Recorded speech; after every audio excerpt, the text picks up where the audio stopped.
In July 1941, Kiichiro Toyoda, founder of Toyota Motor Corporation, expressed his dream to produce a Japanese car.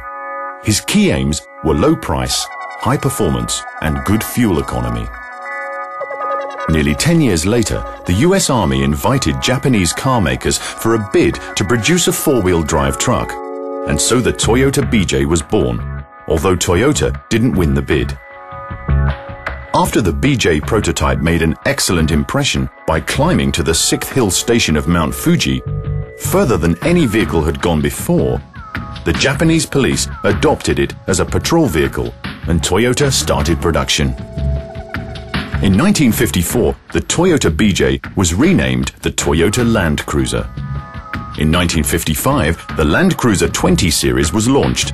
It was available with a metal roof and doors, as well as something quite astonishing for that time, air conditioning. In 1956, the Land Cruiser was the first mass-produced Toyota car to be officially exported to world markets, starting with Brazil and Saudi Arabia, followed by the Middle East, Southeast Asia, and South America. Its toughness and go-anywhere capabilities were soon recognized, and the Land Cruiser reputation started to spread around the world. In 1957, the US Army invited Toyota to bid once more.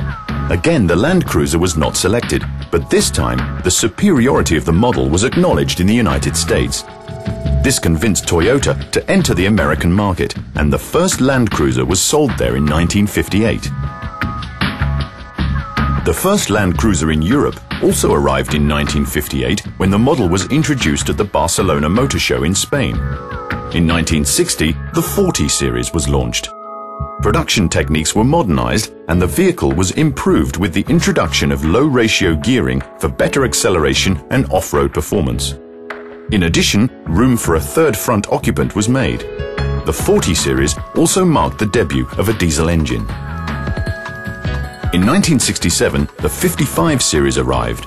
The Land Cruiser now made its appearance as a cross-country four-wheel drive vehicle, the first real station wagon. The 55 series was developed to meet American standards of safety and highway driving, but it retained its off-road capabilities for tackling rugged roads. In the 80s, the debut of the 60 series marked the start of Land Cruiser being seen not only as a workhorse, but also as a recreational family vehicle. This trend continued in the 80 series with the adoption of airbags and anti-lock brakes. The 100 series marked the introduction of the first Toyota V8 petrol engine, adding substantially more power to the Land Cruiser family. With more than 5 million customers worldwide, the Toyota Land Cruiser is the best-selling SUV in the world, and it continues to be a global success. It is currently manufactured in 9 Toyota plants around the globe and is sold in 140 countries. The Land Cruiser is the most iconic car in the Toyota range, and it has played a major role in Toyota's worldwide expansion. Over the years, it has evolved from a basic four-wheel drive utility vehicle into an upmarket SUV that pairs the go-anywhere capability of the original Land Cruiser with the refinement of a luxury passenger car. The all-new Land Cruiser V8 takes those values further than ever.